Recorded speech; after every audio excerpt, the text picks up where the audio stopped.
राजस्थान श्री भजन लाल जी शर्मा हमारे बीच हैं। आपसे मैं सादर अनुरोध करूंगी, हरियालो राजस्थान पर्यावरण संरक्षण की अवधारणा को अपने शब्दों से नई ऊर्जा, नई दिशा, नई गति प्रदान करें। हम सभी के प्रिय यशस्वी माननीय मुख्यमंत्री राजस्थान।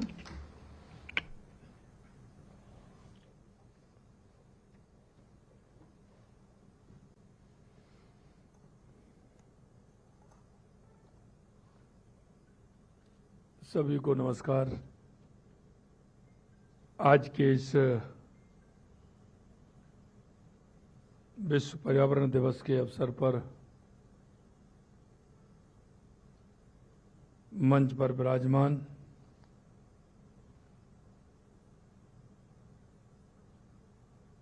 हमारे माननीय कैबिनेट मंत्री, संसदीय कार्य और विधि मंत्री माननीय जोगाराम पटेल जी, हमारे दूसरे कैबिनेट के हमारे साथी सामाजिक न्याय और अधिकारिता मंत्री भाई अविनाश गहलोत जी, वन एवं पर्यावरण मंत्री श्री संजय शर्मा जी, अन्य नगरीय विकास एवं स्वायत्त शासन विभाग मंत्री झावर सिंह खर्रा साहब, अतिरिक्त मुख्य सचिव जल संसाधन विभाग श्री अभय कुमार जी, अध्यक्ष राजस्थान राज्य प्रदूषण नियंत्रण मंडल श्रीमती अपर्णा अरोरा जी, अतिरिक्त मुख्य सचिव वन पर्यावरण जलवायु परिवर्तन विभाग श्री आनंद कुमार जी, प्रधान मुख्य वन संरक्षक वन विभाग श्री अर्जित बनर्जी, इस कार्यक्रम में आए सभी मेरे अधिकारीगण, उद्योगपति, छात्र और सभी पर्यावरणविद, सबसे पहले तो मैं इस कार्यक्रम में आने के लिए आप सभी का वंदन करता हूं, अभिनंदन करता हूं, आप सभी का मैं स्वागत करता हूं। आज का ये कार्यक्रम बहुत ही महत्वपूर्ण कार्यक्रम है और महत्वपूर्ण इसलिए है कि हम जिस विषय के लिए आज, क्योंकि विश्व पर्यावरण दिवस है, Rajasthan environment and energy conservation centre के 8वें शिखर सम्मेलन में आप सब यहां पधारे हैं और ये कार्यक्रम हम सभी से भी संबंधित है। इसका हमारे जीवन में बहुत बड़ा प्रभाव है। ऐसे कार्यक्रमों से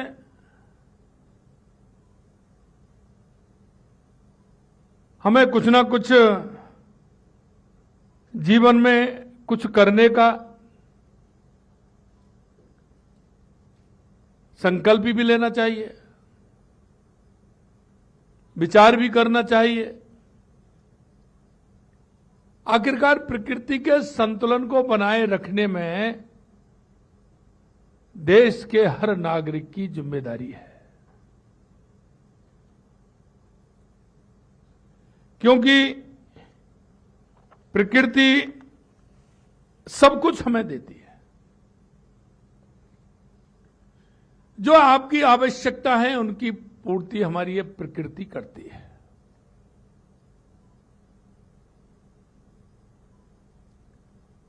सब कुछ हमें देती है,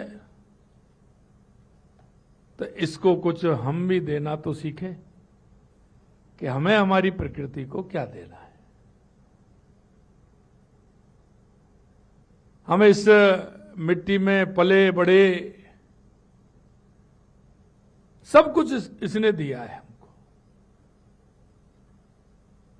तो हमारी ड्यूटी बनती है कि हम इसका संरक्षण कैसे कर सकते हैं। इसका संरक्षण यही नहीं कि हम सरकार में काम कर रहे हैं, हम वन विभाग के अंदर हैं, पर्यावरण विभाग के अंदर हैं, तो हमारी ड्यूटी बनती है। ये ड्यूटी हमारी हमारे परिवार में बैठ करके कुछ इसके बारे में सोचने की भी ड्यूटी बनती है। जब हम परिवार के साथ हम नाश्ता की टेबल पर बैठते हैं, खाने की टेबल पर बैठते हैं, तो हमें सोचना चाहिए कि जो हम नाश्ता कर रहे हैं, खाना खा रहे हैं, ये हमें किसकी वजह से मिल रहा है? ये कहां से आ रहा है? हम नाश्ते में सबसे पहले बात करते हैं कि हम फल खाते हैं। वो फल कहां से आ रहा है? बात छोटी है, लेकिन आपको एक देखना पड़ेगा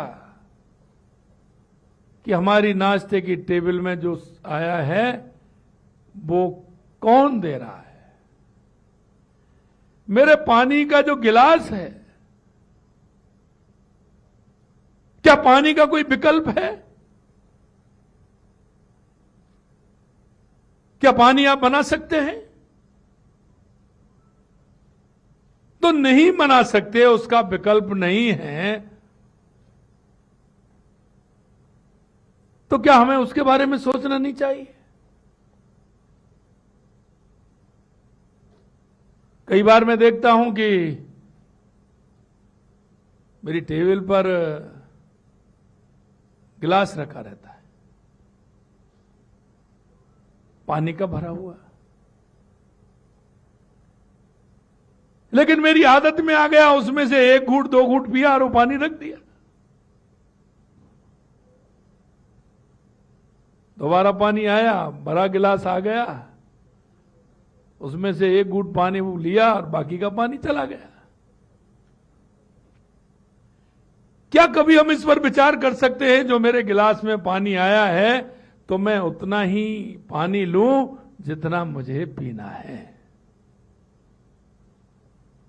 आप कहेंगे वो पीने वाले पानी से क्या फर्क पड़ता है? फर्क पड़ता है, पानी की एक एक बूंद काम में आती है। फर्क जब पड़ता है जब आपको पानी की आवश्यकता होती है, आपको प्यास लगी होती है, और जब पानी नहीं मिलता है तो वो आधा गिलास पानी भी आपको ऐसा लगता है अमृत के समान। वो आपकी प्यास को बुझाता है। उस समय पानी की महत्वता मालूम पड़ती है। कई हम देखते हैं ज्ञान तो बहुत देते हैं, लेकिन अमल में कितने लोग लाते हैं? हमें उसको अमल में लाना चाहिए। आज विश्व पर्यावरण दिवस है। मैं शपथ तो नहीं दिला रहा हूं, लेकिन आपसे कहना चाहता हूं, पर्यावरण के क्षेत्र में है, जल बचाने के क्षेत्र में है, हर तरह के क्षेत्र में हमें कोई ना कोई संकल्प लेना चाहिए कि आज से मैं संकल्प लेता हूं कि इसके क्षेत्र में मैं ये काम करूंगा, या मेरे खुद के व्यवहार में चेंज लाते हुए मैं पानी की, बिजली की बचत भी करूंगा और पर्यावरण में मेरा सहयोग करूंगा।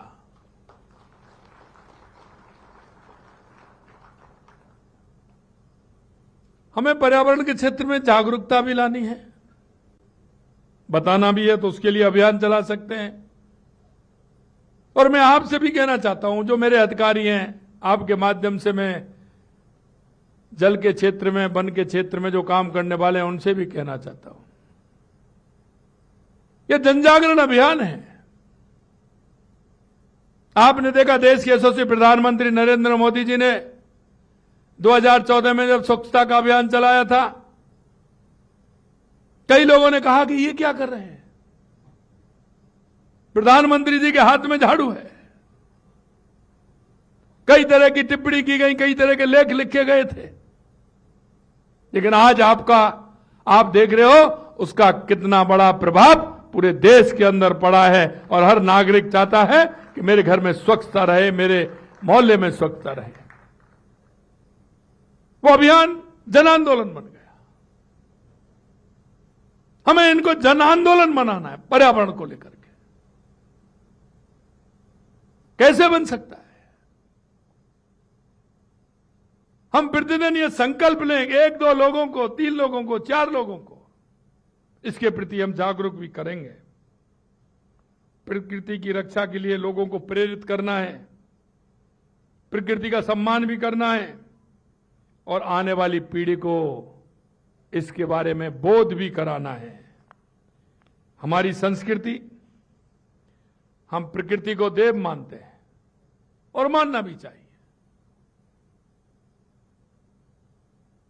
क्योंकि जो हम आज चल रहे हैं, हमारा जो ये शरीर है, ये हमारी उस प्रकृति की देन है।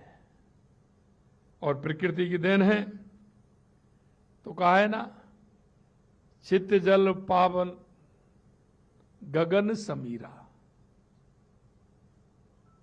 पंच तत्व ये बना शरीरा। हमारा ये शरीर भी उस प्रकृति के द्वारा निर्मित है। ये वही 5 तत्व इसके अंदर हैं जो प्रकृति को हम संभालने का काम हमें करना चाहिए। अगर हमारे शरीर में से भी अगर कोई एक तत्व निकल जाता है तो हमारे शरीर की स्थिति क्या होगी? अगर हमारे शरीर में से पानी निकल गया तो हमारे शरीर की स्थिति क्या होगी? यह हमारा शरीर रूपी हमारी प्रकृति है। जिस तरह से हम हमारे शरीर को जिन पोषकों की आवश्यकता होती है उसको प्रकृति को भी होती है। अगर हमारे शरीर में से पानी चला गया, पानी निकल गया, तो आपके पास क्या बचेगा? और अगर हमने हमारी प्रकृति में पानी को नहीं बचाया तो फिर क्या बचेगा? हमारे शरीर में से अगर हवा की आवश्यकता आपको नहीं है, हवा लेने की आवश्यकता नहीं है, तो क्या आप हमारे शरीर को रख पाओगे? यह सारा शरीर प्रकृति की देन है और वही पंच तत्व इसमें हैं। और इसलिए हमारे शास्त्रों में कहा गया है कि हम जो हमारी ये प्रकृति है, ये हमारे देव है, इसलिए हम जल को भी पूजते हैं, हमारे पहाड़ों को भी पूजते हैं, हमारी नदियों को भी पूजते हैं, हमारे वृक्षों को भी हम पूजते हैं। हमारे उन ऋषियों ने, मुनियों ने, महर्षियों ने कोई ऐसे ही नहीं पूजा है प्रकृति को। और हमारी मां धरती मां है, हम उसके पुत्र हैं, इसलिए हम सब की जिम्मेदारी बनती है कि हम उसका संरक्षण करें। अगर अब मां का संरक्षण नहीं करेंगे तो क्या पुत्र अपने कर्तव्य का पालन कर पाएगा? हम चाहते हैं कि जितना आप कर सकते हैं उसको करना चाहिए। जितने लोगों को मोटिवेशन करना है उनको मोटिवेशन करना चाहिए। अगर आप मोटिवेशन करेंगे तो आने वाली पीढ़ी के लिए हम कुछ देकर के जाएंगे। हमारे बुजुर्गों ने इस प्रकृति के साथ छेड़छाड़ नहीं की। उन्होंने कभी ऐसे वृक्ष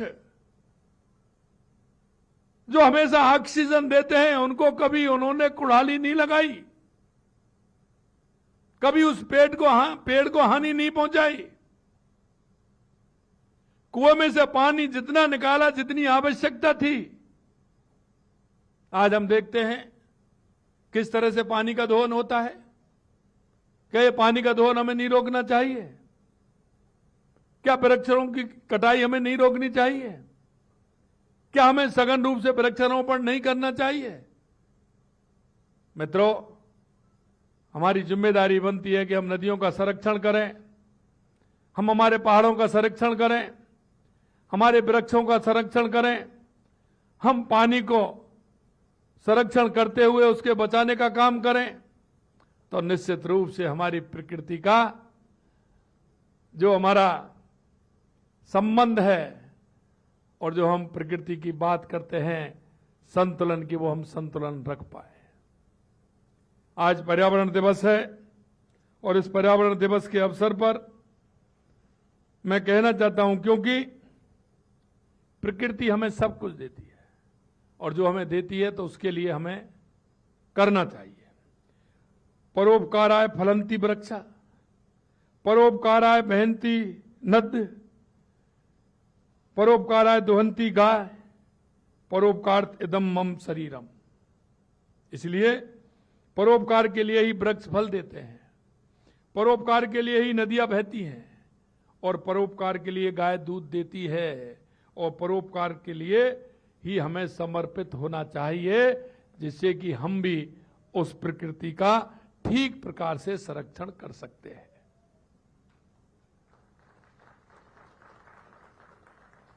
हमारे देश के यशस्वी प्रधानमंत्री नरेंद्र मोदी जी ने, आप देख रहे हैं, एक दुनिया को दिशा देने का काम उन्होंने किया है और उन्होंने कहा है, उन्होंने 26वें संयुक्त राष्ट्र जलवायु परिवर्तन सम्मेलन में मिशन लाइफ को विचार पेश किया। जो प्रकृति की रक्षा करते हैं, प्रकृति उनकी रक्षा करती है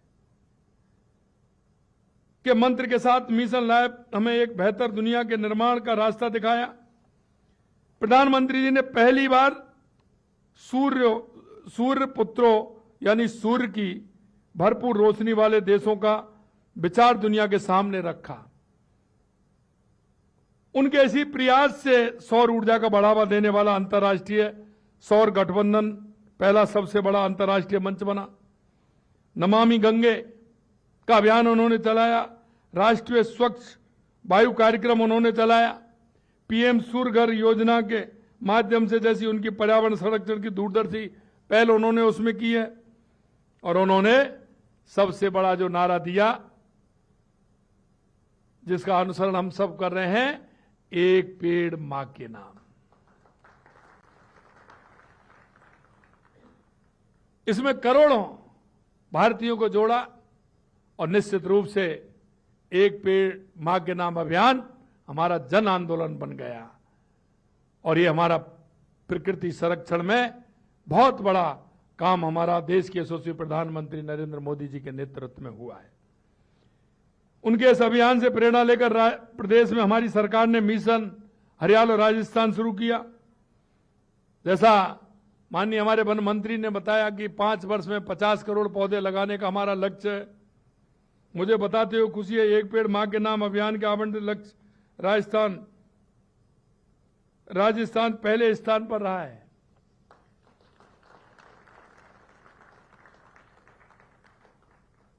माननीय प्रधानमंत्री जी की प्रेरणा से, क्योंकि राजस्थान क्षेत्रफल की दृष्टि से देश का सबसे बड़ा राज्य है, तो हमारा ये राज्य चंदन वन भी इसमें लगे, इसलिए हम 4 स्थानों पर 4 जिलों में नमो चंदन वन लगाने का काम भी हमारी सरकार कर रही है।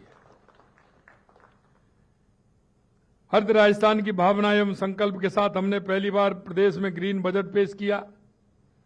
राज्य के समस्त जिला मुख्यालयों पर नवो नर्सरी स्थापित की जा रही है, जिससे स्थानीय स्तर पर पौधों की आवश्यकता में किसी प्रकार की कमी नहीं हो। प्रत्येक पंचायत समिति स्तर पर हम नवो वन भी विकसित कर रहे हैं। 32 करोड़ रुपए की लागत से जयपुर, अजमेर सहित 16 जिलों में मॉडल उद्यान ऑक्सीजोन के रूप में विकसित किया जा रहा है। 21 जिलों में गोवर्धन परियोजना के तहत बायोगैस संयंत्रों की स्थापना की गई है। जयपुर में वायु गुणवत्ता पूर्व अनुमान हेतु अर्ली वार्निंग सिस्टम स्थापित किया गया है। 30 करोड़ रुपए की लागत से 29 अमृत शहरों में वेस्ट वाटर ट्रीटमेंट प्लांट स्थापित करेंगे। वर्षा जल को बचाने के लिए माननीय प्रधानमंत्री जी के नेतृत्व में कैच द रेन, जल संचय जन भागीदारी, कर्म भूमि से मातृभूमि, उस काम में भी लग रहे हैं। प्रवासी राजस्थानियों का इसमें भरपूर सहयोग मिल रहा है और अभी आपने देखा 25 मई गंगा दशहरे से लेकर के 5 जून आज पर्यावरण दिवस तक वंदे गंगा जल संरक्षण अभियान पूरे राजस्थान में पूरी तरह से हमने हर गांव में, हर जिले में किया है। हम सभी का दायित्व बनता है। और मैं आपसे यह भी कहना चाहता हूं, पिछले 2 साल में हमारे ये अभियान चले, इन अभियानों के माध्यम से हमारे राजस्थान में कई जगह, कहीं 10 foot, 15 foot, 25 foot, 40 foot, 50 foot हमारा धरती का वाटर लेवल हमारा ऊपर आया है और उसका असर आप सभी को दिख रहा है। आपने देखा कि हमारे पानी के क्षेत्र में 2.5 साल के अंदर हमारी सरकार ने कितना काम किया है। और आज के इस कार्यक्रम के माध्यम से आपको मैं विश्वास दिलाना चाहता हूं कि राजस्थान के हर जिले में हमने पानी की योजना बनाई है, क्योंकि जहां पानी होगा तो हमारा पर्यावरण भी सुरक्षित रहेगा।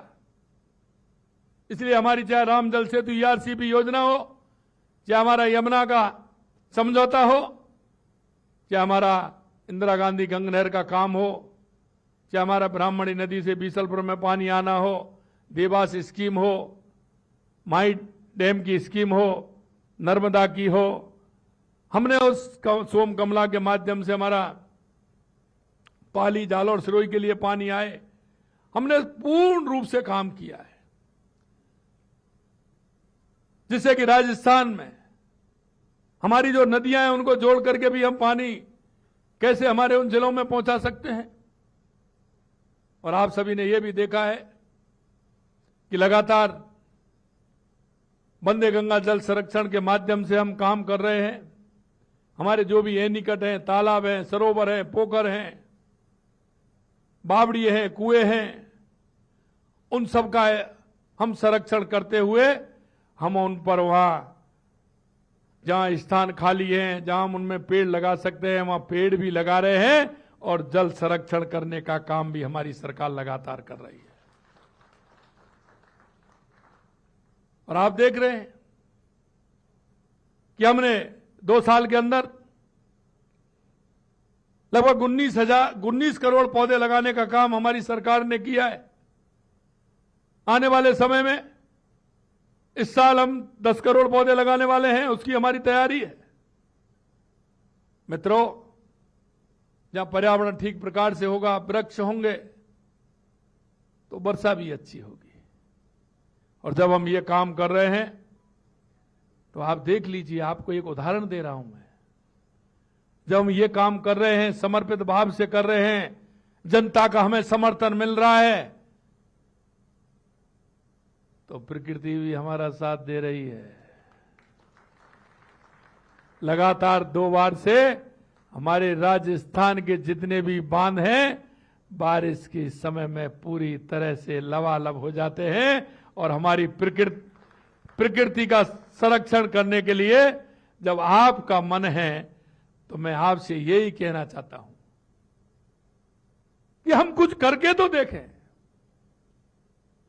भरोसा करना है। और आज मैं इस बात को कह सकता हूं, आने वाले समय में राजस्थान में पानी की भी कमी नहीं होगी और पर्यावरण भी हमारा अच्छा होगा और वर्षा की भी कोई कमी नहीं होगी, क्योंकि जब हमारे वृक्ष सभी जगह होंगे, घनन वृक्षारोपण होगा, तो निश्चित रूप से सघन वृक्षारोपण करते हुए हम हमारी प्रकृति का संरक्षण करते हुए हम करेंगे तो ऊपर वाला भी हमारी सुनेगा और लगातार सुन भी रहा है, तो हम और ज्यादा काम कर पाएंगे और हम किसान को, उद्योग को, उपभोक्ता को पानी भी देंगे और बिजली भी देंगे, जिससे कि हमारे काम भी होने वाले हैं, वो भी चलेंगे। ये भी मैं आपको बताना चाहता हूं। हमने जल स्रोतों का संरक्षण, वर्षा जल संचय से नदियों, तालाब, बावड़ियों, जो मैंने बताया, ये हम कर रहे हैं। इस वंदे गंगा जल संरक्षण अभियान में 1 करोड़ 80 लाख महिलाओं सहित लगभग 4 करोड़ नागरिकों ने जल बचाने की इस मुहिम में अपना योगदान दिया है। ये कम नहीं है।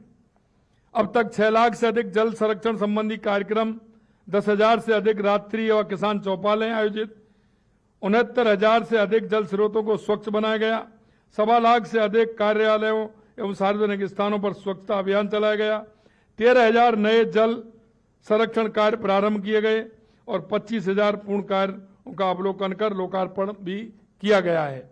वंदे गंगा अब एक जन आंदोलन का रूप ले चुका है भामाशाहों के साथ आम नागरिक और हमारी माता बहनें भी उससे जुड़ रही हैं। मैं आपसे यही कहना चाहता हूं, क्योंकि जिस क्षेत्र में हम काम करते हैं वो हमारा अनुभव भी बढ़ता है। आज मैं देख रहा था कि जो हमारे प्रदर्शनी लग रही है, हम उसे भी बढ़ाने का काम करें। उसमें किचन गार्डन का स्वरूप आपने देखा है।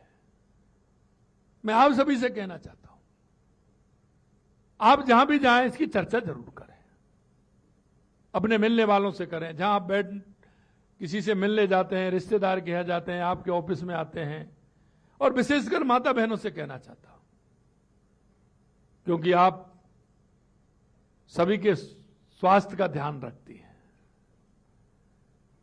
सभी के स्वास्थ्य का ध्यान रखती हैं, तो आप प्रकृति के स्वास्थ्य का भी ध्यान रखना अच्छी तरह से जानती है। तो हमारा किचन गार्डन है, उसको भी हमें सजोना चाहिए। ताजा आपको सुबह टमाटर मिले, हरी मिर्ची मिले, धनिया मिले, आप उसमें से तोड़ के फटाफट रसोई में काम में ले सकती हैं, तो उसको भी हमें बढ़ाना चाहिए। आप जिस क्षेत्र में काम कर सकते हैं, मोटिवेशन करते हैं, उसमें हमें करना चाहिए। आज के इस पर्यावरण दिवस के अवसर पर संकल्प लेकर आप भी हमारी ऐसी पहलों में भागीदारी बन सकते हैं। आज के इस अवसर पर मैं आप सभी से आग्रह करूंगा कि पानी बचाएं, पौधे लगाएं, ऊर्जा की बचत करें, प्लास्टिक के उपयोग को कम करें, पर्यावरण अनुकूल जीवन शैली को अपनाएं, प्रकृति के साथ संतुलन बनाकर ही हम आने वाली पीढ़ियों को स्वच्छ वायु, निर्मल जल, हरित आवरण का अमूल्य उपहार दे सकते हैं। जब हमारे बुजुर्गों ने हमें सब कुछ दिया है, तो क्या आने वाली पीढ़ी को आप हम देना नहीं चाहते? आने वाली पीढ़ी को हम क्या दे करके जा रहे हैं, इस पर भी हमें विचार करना चाहिए। मैं आप सभी से आह्वान करूंगा, इस वर्षा ऋतु में अधिक से अधिक पौधे लगाएं, उनकी देखभाल करें, प्रदेश को हरित, स्वच्छ और जल संपन्न बनाने में योगदान दें, और हरियाणा और राजस्थान बनाने में आप सभी की और आपके माध्यम से प्रदेश के हर नागरिक की ये जिम्मेदारी बनती है कि हमारा राजस्थान हरियाणा और राजस्थान बने। उसे हमने मिलकर के देश के यशस्वी प्रधानमंत्री नरेंद्र मोदी जी के नेतृत्व में पर्यावरण संरक्षण करते हुए हमको हमारे राजस्थान को भी हरियाणा बनाना है, हमारे देश को हरियाणा बनाना है, और माननीय प्रधानमंत्री जी के नेतृत्व में विकसित भारत 2047, विकसित राजस्थान 2047 पर हम आगे काम कर रहे हैं। आप सभी को उसमें सहभागिता आवश्यक है। आप हर क्षेत्र में अपनी सहभागिता निभाएं, एक नागरिक होने के नाते। इतना ही मैं आप सभी को कहना चाहता हूं। आप सभी को पुनः पर्यावरण दिवस की बहुत बहुत ढेर सारी शुभकामनाएं। जय हिंद, जय भारत, जय राजस्थान।